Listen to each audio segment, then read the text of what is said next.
Here's a fun and interesting look at a fun and interesting game. Disclaimer, one of those previous statements may not be accurate. We're going to look at Cobra Triangle from Rare and Nintendo, released in 1989. You're in the hot seat and it's full speed ahead into a river of danger. Logs jam the river, whirlpools spin madly. You are under enemy fire and it's a race against time. And this is just the start. Advance in skill and work your way up through 7 stages of Cobra Triangle. Collect pods in mid-air as you rocket over jumps. Outmaneuver the enemy as you frantically speed exploding mines to the safety areas. You thought you'd seen it all. And then... speeding boats actually drag helpless swimmers away. You're the protector. It's up to you to outwit the enemy and sink their rotten boats before it's too late. Finally, you meet the monsters. Can you discover the secret of getting past them? And if you can, what dangers await you then? I remember this game getting pretty much rave reviews, excuse me, back in the day. Never really cared for it too much, mostly because of the perspective. I really don't like this perspective. Oddly enough,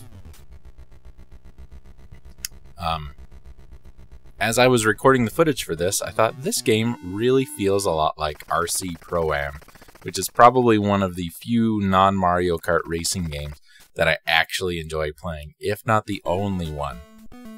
And this game was built on the RC Pro-Am engine.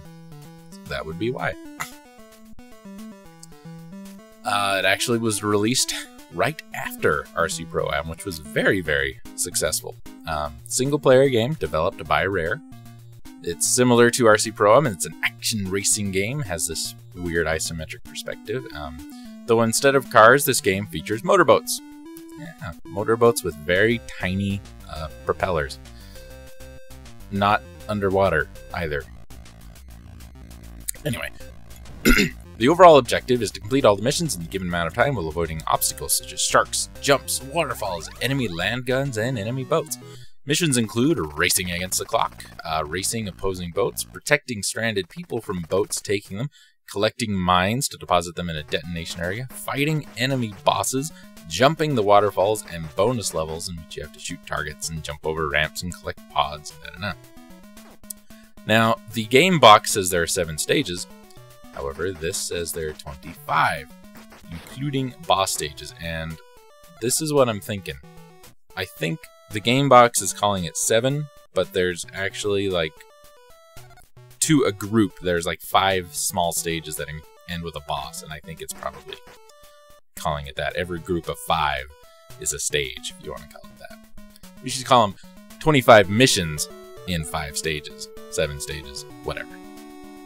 Each series of 5 generally contains one of each type of mission. The 5th are generally a boss stage, such as the Sea Serpent, which is seen on the cover of the game, a giant crab, a giant squid, a red and black version of the Sea Serpent, pallets, walls, and a giant shark. We have a power bar similar to Gradius. Power-up pods are collected to move the selector to different power-up items. When the desired power-up is highlighted, the player can select it, and after which the menu returns to an unhighlighted state.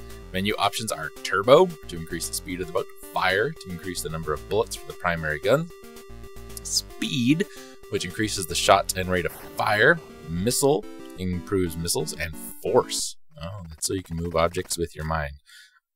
That's a lie. It's actually so you can have a force field and replenish your health.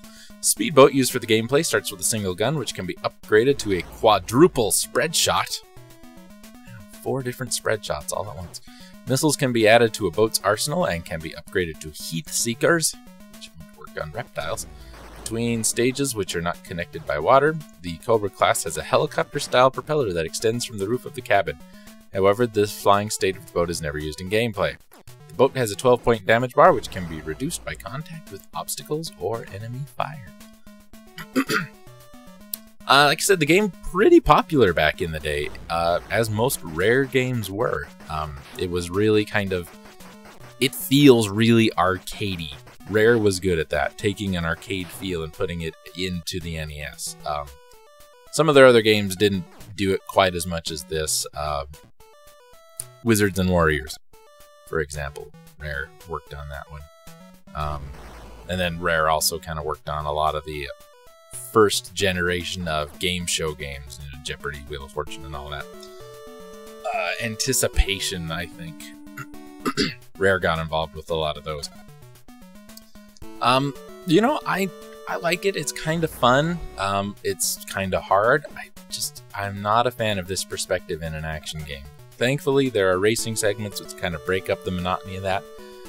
But some of the bonus stages that require you to jump off of a ramp and hit something in air is really kind of... It's tricky, kind of like getting some of the 1-ups that floated in the air in Battletoads. It's very similar to that feel-wise, because you think you're going to hit it, and you're either just above it or just behind it, and you miss it. So that's, you know, kind of one thing. Music's good, though. Controls are pretty good. The levels are interesting. Sometimes it takes you a little while to figure out what it is you're actually doing, but that makes it kind of fun, I think. So this game gets a 7 out of 10, and I'm inclined to agree.